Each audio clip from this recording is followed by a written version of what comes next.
It's just after 7 in Mossley in Greater Manchester, and we're about to join the morning commute. We're with Andy Holstead, one of the thousands who every day rely on Britain's railway network, a network that is increasingly very hard to rely on.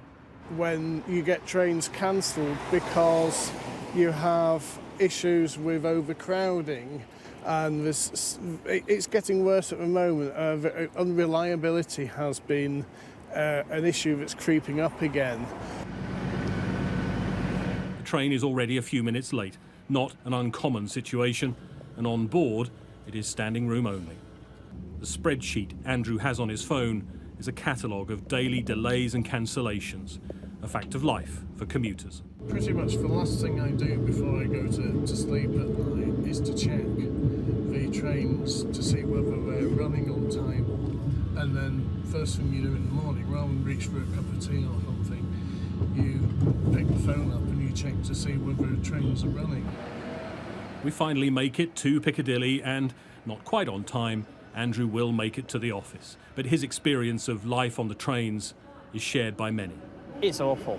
It's really unreliable for me to go down to London to do the work that I need to do. It's quite a stressful experience because a lot of the time there are those delays, and sometimes you might pay extra for a ticket and not get a seat. They just say cancelled, so you wait for the next one and then that says cancelled.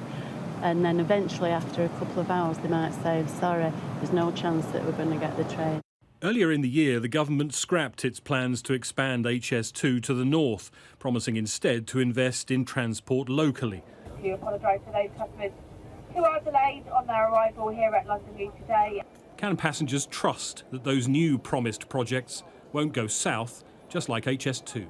For far too long, we've had second-class rolling stock, second-class services on inadequate infrastructure in the north.